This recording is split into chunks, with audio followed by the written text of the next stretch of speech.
অসংখ্য ধন্যবাদ। সম্মানিত অতিথিবৃন্দ, সম্মানিত শিক্ষক শিক্ষিকা মণ্ডলী এবং আমাদের ক্ষুদে বিজ্ঞানীরা, এ পর্যায়ে আমাদের মাঝে বক্তব্য রাখবেন আমাদের সকলের মধ্যমানী বরিশাল জেলা দক্ষিণ বিএনপির সম্মানিত আহ্বায়ক, গণপ্রজাতন্ত্রী বাংলাদেশ সরকারের মাননীয় প্রধানমন্ত্রীর একান্ত আস্থাভাজন, শিক্ষা অনুরাগী, দক্ষিণ বাংলার রাজনৈতিক সিংহপুরুষ, বরিশাল ৬ বাকেরগঞ্জ আসনের বারবার নির্বাচিত সংসদ সদস্য জননেতা জনাব আবুল হোসেন খান। জননেতা জনাব আবুল হোসেন খান।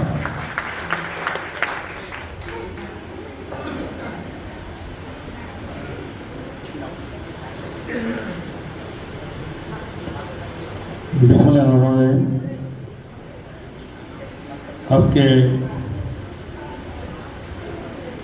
স্কুল অ্যান্ড কলেজের যৌথ বিজ্ঞান মেলার উপস্থিত সভাপতি, আমাদের পাঁচন উপজেলার সম্মানিত ইউনো মিল্টন চন্দ্র দাস, প্রতি ইনসিডেন্ট শিক্ষক অফিসার এবং কৃষি অফিসার, আমার এলডিএডির ইঞ্জিনিয়ার, প্রাক্তন বিএনপি পৌরসভা সভাপতি নাজিজ জমাদার, সদস্য সচিব মিজান মিয়া, পৌর সদস্য সচিব শাহিন তালুকদার সহ অন্যান্য নেতৃবৃন্দ, ছাত্রছাত্রী ভাই বোনেরা, উপস্থিত শিক্ষক শিক্ষার্থী, সদমণ্ডলী, আসসালামু আলাইকুম। আজকে যে মেলা হচ্ছে, এটা দীর্ঘদিন থেকে আমরা যখন ছোটো ছিলাম তখনও আমাদের স্কুলে এক্সিবিশন হতো। এক্সিবিশনে আমরা ওই যারা কৃষিকাজ করতাম সেই কৃষির ফল টল নিয়ে ওখানে যেতাম। কেউ কপি চাষ করতাম, কেউ মূলা এবং কুমড়া, আরও দাদা সবজি আছে চাষ করতাম স্কুলে, এগুলো নিয়ে দিতাম।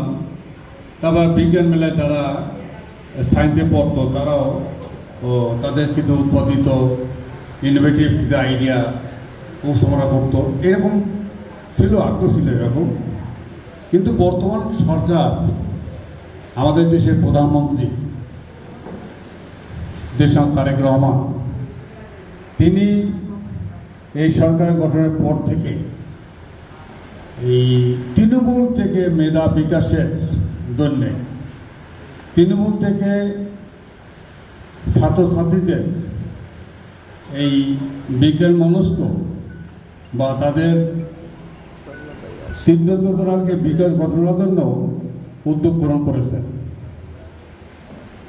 আমাদের দেশে একটা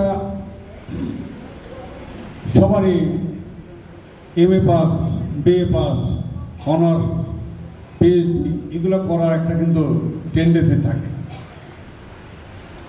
বাংলা, ইংরেজি, অঙ্ক, অন্যান্য সাবজেক্ট আছে। এইসব সাবজেক্টে তো আমাদের দেশের যে স্কুল কলেজ সুযোগ আছে, কিন্তু দেখা যাচ্ছে যেসব ছাত্রছাত্রীরা তারা টেকনিক্যাল বিভিন্ন সাইডে তাদের অভিজ্ঞতা আছে এবং এইসব কাজে কিন্তু চাহিদা আছে, দেশে হোক বিদেশে হোক। আমাদের যে কোনো একজন এটা কাঠের কাজ, কিন্তু পিএইচডি করা একজন বাংলার ছাত্রকে কিন্তু এটা দিয়ে করানো যাবে না। অথবা ইংলিশে একদম এমএ পাস করা, তাকে দিয়ে স্কুলে শিক্ষকতা করা যাবে বা কলেজে তাদের টিচিং করতে পারবে, কিন্তু এই ওয়েল্ডার মিস্ত্রি কাজটা করতে পারবে না। তা আমাদের দেশে আমরা যদি স্কুল জীবন থেকেই যে ছাত্রছাত্রী যার যেখানে মেধা, যে কাজটাই ভালো করতে পারে, যে কাজ সে পছন্দ করতে পারে। এখন দেখা গেছে যে রাশিয়া বিপ্লবের পরে, রুশ বিপ্লবের পরে একজন মহিলাকে দেওয়া হলো একটা ইন্ডাস্ট্রিতে কাজ দেওয়া হলো, একটা শিল্প কারখানায় কাজ দেওয়া হলো। কাজের পর দেখা গেল তার যে প্রত্যেক দিনের যে এসিএ লেখা হয় তার সে 3 মাসের মধ্যে কোনো ভালো করতে পারে না, মানে কোনো উন্নতি করতে পারে না। তখন তার মেডিকেল চেক আপ হলো, সব কিছু তার মানসিক ডাক্তাররা তার সাথে বসলো, দেখা গেলো সে এই কাজে অভ্যস্ত না। তখন তাকে দেওয়া হলো একটা টিচিং লাইনে, দেখা গেলো ওই মহিলা টিচিং লাইনে খুব ভালো করছে। এইরকম মানুষের ভিতরে দেখবেন যে আপনি প্রথম চিন্তা করবেন, ছোটোবেলা বলা হয় তুমি কী হবা, কেউ কেউ পাইলট হবো, ওই আকাশে উঠতে দেখে ওইটাই সুন্দর, ওইটাই ভালো থাকার কথা লাগে, পাইলট হওয়ার কথা বলে, কেউ কেউ ইঞ্জিনিয়ারের কথা বলে, কেউ ডাক্তারের কথা বলে, কিন্তু পরবর্তী পর্যায়ে দেখা যায় সে ওই সাবজেক্টে নাই, পরবর্তী অন্য সাবজেক্ট তার পছন্দ হয়ে গেছে বা অভ্যস্ত হয়ে গেছে বা এটা ভালো করতে পারতেছে, চেঞ্জ হয়ে যায়। এর দেশেও হয় বিদেশেও হয়।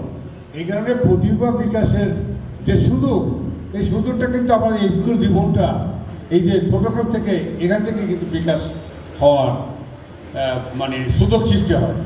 সেই কারণে বর্তমান সরকার মানুষকে একদম শুরু থেকে একজন শিশুকে তার সেই শিশু ক্লাস থেকে তার বড় হওয়া পর্যন্ত তার সে যে কাজে অভ্যস্ত সেই কাজটি শেখানোর জন্য যে সেই পরিবেশ সৃষ্টি করার জন্য সরকার চেষ্টা চালাচ্ছেন। পাঠ্যপুস্তকও চেঞ্জ আসতেছে এবং আজকে যে বিজ্ঞান মেলা হলো অন্ত সুন্দর হয়েছে, কিন্তু এখানে নূতন আবিষ্কারটা নাই, যেটা হয়তো ইতিমধ্যে হয়ে গেছে সেটাই প্র্যাকটিসটা এখানে অনেকে করেছেন। যাই হোক, আমি বলবো যে ছাত্র শিক্ষক মহোদয়রা যারা আছেন বা আমাদের প্রশাসন আছে তারা আমরা সবাই আপনার সহায়তা করবো এইসব স্কুলে বাংলাদেশের তারা প্রতিটা স্কুল যেন সরকার যেভাবে চায় শিশুকে সেভাবে গড়ে তোলার জন্য যে উদ্যোগগুলো সরকারের পক্ষ থেকে আসে আমরা যেন আন্তরিকভাবে সেই কাজগুলো করি। শুধুমাত্র একটা মেলা আসলো, মেলার জন্য একটা প্রস্তুতি হঠাৎ করে প্রস্তুতি নিয়ে কিছু ছাত্রকে নিয়ে দাঁড় করালাম, এটা না। এই প্র্যাকটিসটা যেন সেই স্কুল সেই কলেজে যেন একেবারে প্রতিনিয়ত থাকে, প্রতিনিয়ত পাঠ্যপুস্তক বইয়ের মতো তাদের এই যে ইনোভেটিভ আইডিয়াটা, এই ইনোভেশন করার যে তার সুপ্ত প্রতিভা তার ভিতরে লুকায়িত আছে, এটা বিকাশ ঘটানোর জন্য আমরা যেন সেই সুযোগ সৃষ্টি করে নেই। ইনশাল্লাহ আমরা এটা যদি করি, যেটা আমাদের মাননীয় প্রধানমন্ত্রী শুরু করেছেন, ঠিক সারা বাংলাদেশ থেকে আগামী 5 বছর 10 বছর 20 বছর পরে এই দেশে যেন এই যে আপনার বিভিন্ন পত্রপত্রিকা দেখা যায়, অনেক জায়গায় নাসা থেকে শুরু করে বিভিন্ন জায়গায় বাঙালি ছাত্ররা কিন্তু ইদানিং খুব ভালো করেছে। 3 জন বিজ্ঞানী থাকলাম, 3 জনই বাংলাদেশি। আমরা যেন এই দেশ এবং দেশের বাইরেও সুনাম অর্জন করতে পারি, দেশকে সামনে এগিয়ে নিতে পারি। একটি আধুনিক বাংলাদেশ গড়ার জন্য আমরা যেন দেশটাকে আমরা নিজের প্রস্তুতি গ্রহণ করি এবং দেশের জন্য আমাদের অবদান রাখতে পারি। এই ব্যাপারে আপনারা সবাই সচেষ্ট থাকবেন, আমাদের সব ধরনের সহযোগিতা থাকবে ইনশাআল্লাহ, প্রশাসনের পক্ষ থেকে এবং সরকারের পক্ষ থেকে। সবাইকে ধন্যবাদ। আজকে শুক্রবার দিন, এখন নামাজ শুরু হবে, এই জন্য বক্তব্য দীর্ঘায়িত করলাম না। কর্তৃপক্ষকে আজকে যারা আয়োজন করেছেন আয়োজককে ধন্যবাদ জানাচ্ছি, যারা পার্টিসিপেট করেছেন তাদেরকে ধন্যবাদ জানাচ্ছি। একটা দিন মনে রাখবেন, একটু পরিবর্তন কিন্তু ঘটছে, চিন্তা চেতনায়, কর্ম কাণ্ডে, চলাফেরা, আচার আচরণে, সংস্কৃতিতে কিন্তু একটা পরিবর্তন ঘটছে। এখানে আগেকার দিনের প্রধানমন্ত্রীরা যেভাবে চলতো এখনকার প্রধানমন্ত্রী হিসেবে চলে না, যেভাবে কথা বলতো এবার কথা বলে না, তার আচার আচরণ কথাবার্তা সব কিছু কিন্তু একটা গুণগত পরিবর্তন ঘটছে। এই পরিবর্তনটা আমাদের মধ্যে ঘটাতে হবে, আমাদের সমাজের মধ্যে ঘটাতে হবে। আমরা সবাই বাংলাদেশি, হিন্দু মুসলিম বৌদ্ধ খ্রিস্টান পাহাড়ি বাঙালি অবাঙালি, আমরা সবাই বাংলাদেশি এবং আমরা সবাই ঐক্যবদ্ধভাবে আগামী দিনে দেশটাকে তার নেতৃত্বে একটা কল্যাণ রাষ্ট্র প্রতিষ্ঠার জন্য উনি উদ্যোগ নিয়েছেন। উনি যে বলেছেন I have a idea, I have a plan, এই প্ল্যানটা বাস্তবায়নের জন্য যে কাজগুলো নিয়েছেন, যেমন কৃষি কার্ড, ফ্যামিলি কার্ড, স্বাস্থ্য কার্ড, খাল কাটা কর্মসূচি, গাছ লাগানো কর্মসূচি, এছাড়া একটা দুর্নীতিমুক্ত সমাজ প্রতিষ্ঠার জন্যে আমরা সবাই মিলে একসাথে কাজ করব, এই আশাবাদ ব্যক্ত করে সবাই ধন্যবাদ জানিয়ে আমার বক্তব্য শেষ করছি। খোদা হাফেজ, সবাই ধন্যবাদ।